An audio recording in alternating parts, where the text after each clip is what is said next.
ये बहुत ही शर्मनाक बात है बिहार के लिए जी। तो बिहार के मुख्यमंत्री जी का गृह जिला है जी। और वहाँ जब शिक्षा की ये व्यवस्था है, जबकि आप सुनते होंगे जो कि माननीय मुख्यमंत्री जी नालंदा पे विशेष ध्यान देते हैं विकास करने को लेकर के, तो आप किस प्रकार का विकास नालंदा में किए हैं? वहाँ पे शिक्षक नहीं है और जो बिहार के हित में जो काम होना चाहिए, शिक्षा के हित में जो काम होना चाहिए, आप उस काम को नहीं कर रहे हैं। तो माननीय मुख्यमंत्री जी से और शिक्षा मंत्री से आग्रह करेंगे, आप विशेष बैठक बुलाइए शिक्षा को लेकर के, शिक्षक भर्ती प्रक्रिया को लेकर के आप एक विशेष बैठक बुलाइए और उस बैठक में अविलंब निर्णय लीजिए। जो क्लास 1 to 8 का जो प्राथमिक शिक्षक भर्ती प्रक्रिया है 7th फेज का, उसको जल्द से जल्द शुरू करिए।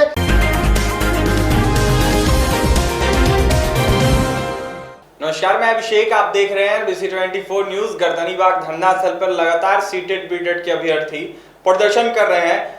प्रदर्शन करते करते वहीं आपको बता दें तमाम अभ्यर्थी जो हैं अलग अलग तरह के जो प्रदर्शन है वो कर रहे हैं। वहीं आपको बता दें कभी जो अभ्यर्थी हैं वो हवन करते हैं, तो कभी मुंडन करवाते हैं, तो कभी भिक्षा मांगते हैं, तो कभी काला कपड़ा सर पे बांध के प्रदर्शन जो है वो करते हैं। वहीं आपको बता दें अधनग्न भी प्रदर्शन ये अभ्यर्थी करते हैं, लेकिन सरकार जो है इन अभ्यर्थियों की बात जो है वो नहीं सुनती है। देखिए लगातार ये अभ्यर्थी यह मांग कर रहे हैं कि 7वें चरण का नोटिफिकेशन जो है वो जल्द से जल्द जारी हो। देखिए हमारे स्टूडियो में आज मौजूद है सीटेट बीटेट के अभ्यर्थी आशीष। लगातार अलग अलग तरह का आपके साथी जो है वो प्रदर्शन कर रहे हैं, आप भी प्रदर्शन कर रहे हैं। अधनंग कभी प्रदर्शन करते हैं, कभी मतलब अलग अलग तरह का प्रदर्शन हो रहा है, क्या कहिएगा? देखिए बिल्कुल अभिषेक जी, हम लोग का प्रदर्शन लगातार चल रहा है और हमारी आवाज़ को आप लगातार बुलंद कर रहे हैं। इसके लिए आपको और आपकी पूरे टीम को बहुत बहुत धन्यवाद देते हैं। और सीटेट दिसंबर जनवरी के जो अभ्यर्थी अभी सड़क पे हैं, तो बहुत दुर्भाग्य की बात है। इनको विद्यालय में होना चाहिए। ये गर्दनीबाग स्थल धरना स्थल पे हम लोग बैठते हैं, तो ये बहुत दुर्भाग्य की बात है।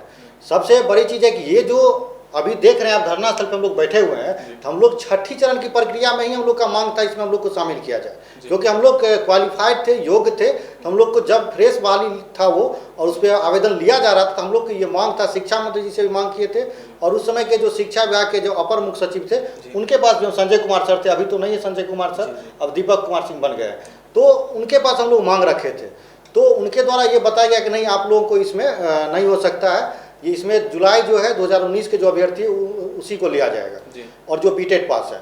तो हम लोग शिक्षा मंत्री जी से और सचिवालय लगातार जा रहे थे, आवेदन दे रहे थे हम लोग को, सर शामिल किया जाए। अगर फिर जब जैसे ही प्रथम चक्र का प्रक्रिया समाप्त होता था, द्वितीय चक्र में भी शामिल करने का बात शिक्षा मंत्री जी के पास रखते थे, लेकिन शिक्षा मंत्री के द्वारा यही बताया जाता था कि 7th फेज में आप लोग को लिया जाएगा जो भी दिसंबर जनवरी के अभ्यर्थी हैं।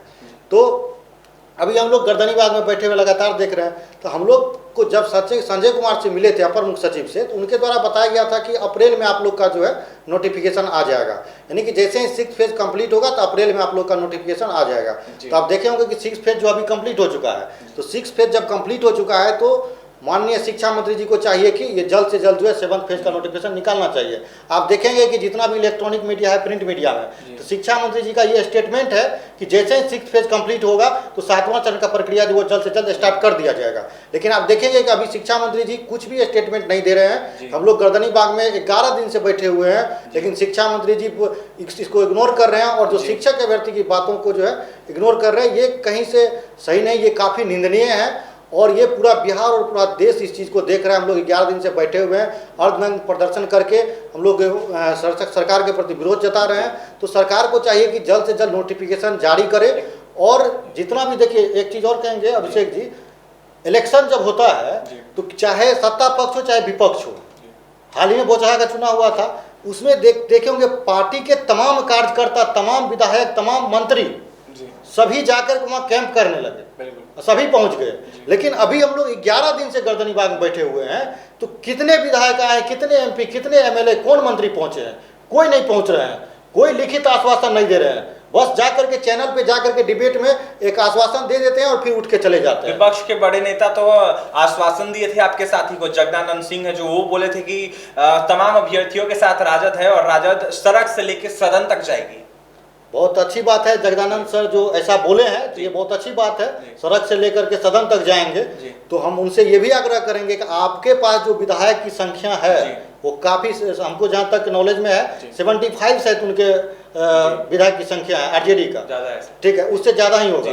तो अब देखिए, अगर उतना विधायक सभी किसी न किसी क्षेत्र से जीत करके आए हैं, क्या ऐसा थोड़ा है जो किसी भी जो भी जनप्रतिनिधि हैं जिस क्षेत्र से जीत करके आए हैं वहाँ विद्यालय की आवश्यकता नहीं है, वहाँ शिक्षक की आवश्यकता नहीं है, शिक्षक की आवश्यकता सभी जगह है। तो आप अपने क्षेत्र का अगर उत्थान करना चाहते हैं, विकास करना चाहते हैं, तो आप अगर जितने विधायक हैं, विपक्ष के जितने भी विधायक हैं, तो सभी जाकर के अगर शिक्षा मंत्री के आवास पे जाकर आप मिलिए, उनसे समय लीजिए। एक लीडर नहीं, तमाम आप जितने भी विधायक हैं, जो विधान परिषद के सदस्य हैं, वो सभी जाकर के शिक्षा मंत्री जी से मिलिए और वहां जाकर के उनके पास बात रखिए और उनको बोलिए अविलंब नोटिफिकेशन निकाला जाए। ये बिहार की बात है, इससे सिर्फ हमारा रोजगार का बात नहीं है, बिहार आगे जाएगा। और प्राथमिक शिक्षा जो क्लास 1 to 8 का है, वो जैसे विज्ञप्ति निकलेगी और हम लोग जो योगदान देंगे विद्यालय में जाकर के, इससे क्या होगा कि बिहार का जो बच्चा है वो सही से शिक्षा प्राप्त कर पाएगा।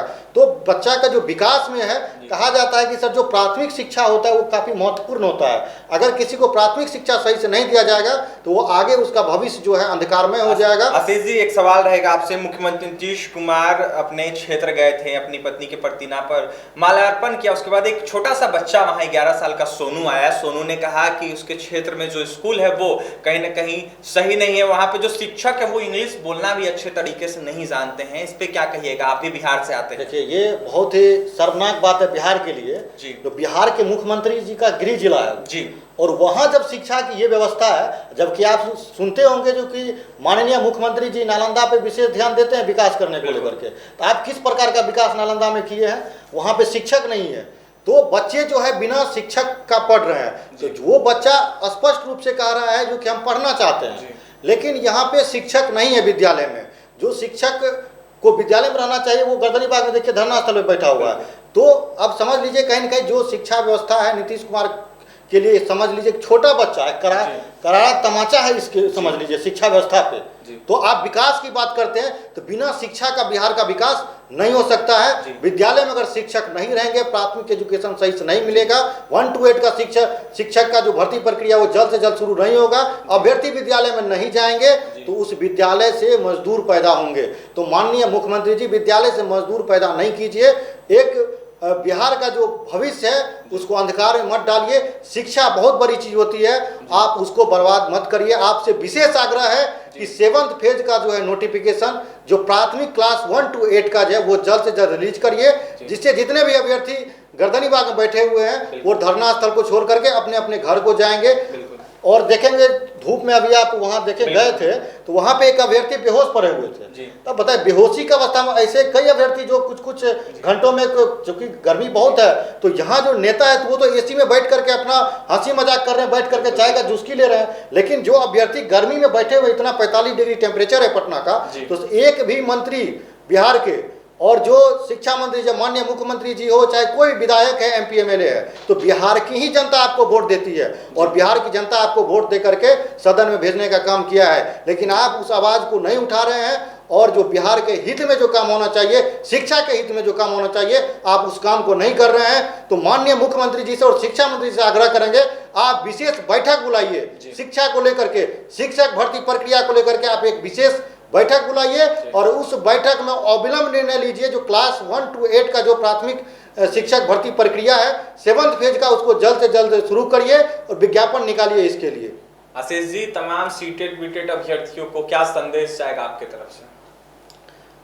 आपके चैनल के माध्यम से, NBC 24 के माध्यम से जितने भी सीटेड दिसंबर जनवरी के अभ्यर्थी हैं, क्योंकि मैं अभी जस्ट गर्दनीबाग धरना स्थल से आया हूं, और जो भी अभ्यर्थी जहां है, जिस जिला में, बिहार के जिस कोने में है, हाथ जोड़ के आप सभी से आग्रह है कि आप सभी गर्दनीबाग धरना स्थल पे पहुंचिए।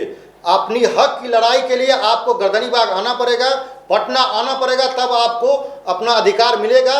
और हम लोग का रोजगार जो है ये भीख नहीं है, ये हमारा अधिकार है सर, और इसके लिए सभी को गर्दनीबाग पहुंचना पड़ेगा।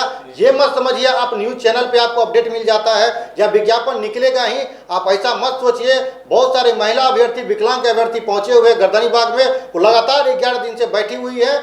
और आप सभी से आग्रह है जो अभी तक नहीं पहुंचे हैं तो अधिक से अधिक संख्या में आइए गर्दनीबाग, और जितनी संख्या हम लोग का रहेगा, लोकतंत्र में जो संख्या वो काफी महत्वपूर्ण होता है, इसलिए आप सभी से आग्रह है अधिक से अधिक संख्या में जो भी अभ्यर्थी हैं जो अप्लाई करेंगे, सीटेड दिसंबर जनवरी के अभ्यर्थी हैं, वो गर्दनीबाग धरना स्थल पे पहुंचिए। आप सभी से विशेष आग्रह है।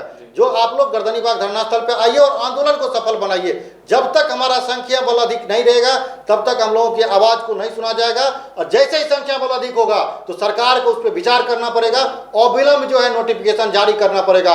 और हम लोग तब तक गर्दनी बाग खाली नहीं करेंगे जब तक नोटिफिकेशन जारी नहीं किया जाएगा। बिल्कुल बिल्कुल देख सकते हैं सीटेट बीटेट अभ्यर्थी आशीष का साफ साफ कहना है कि मुख्यमंत्री नीतीश कुमार जो दावा करते हैं बिहार की शिक्षा व्यवस्था बेहतर है, लेकिन कहीं ना कहीं उनका दावा जो है वो एक बच्चे ने साफ साफ बता दिया है कि फेल है। उस बच्चे ने साफ साफ कहा है कि मुख्यमंत्री नीतीश कुमार जो दावा करते हैं उनका दावा फेल है और जो पढ़ाई है उसके क्षेत्र में नहीं होती। देखिए मुख्यमंत्री नीतीश कुमार का गृह जिला है नालंदा और वहीं पे साफ साफ उस बच्चे ने कह दिया है कि उसके क्षेत्र का जो स्कूल है उसमें पढ़ाई अच्छे तरीके से नहीं होती है, जो टीचर आते हैं वो अच्छे से इंग्लिश नहीं बोलना जानते हैं। वहीं आपको बता दें लगातार आशीष तमाम जो है अभ्यर्थी जो है सीटेट बीटेट के या फिर आशीष जो है वो गर्दनी बाग धरना स्थल पर प्रदर्शन कर रहे हैं, अनोखे अनोखे तरीके के प्रदर्शन कर रहे हैं, लेकिन कहीं ना कहीं सरकार के कान तक जू नहीं रेंग रहा है। देखिए लगातार यह मांग कर रहे हैं ये अभ्यर्थी की 7वें चरण का नोटिफिकेशन जो है वो जारी करे सरकार, लेकिन कहीं ना कहीं जो 7वें चरण का नोटिफिकेशन है वो जारी नहीं हो रहा। देखिए कहना चाहेंगे जी कि देखिए हम लोग जो अलग अलग तरीके से प्रदर्शन करें, कभी कैंडल मार्च कर रहे हैं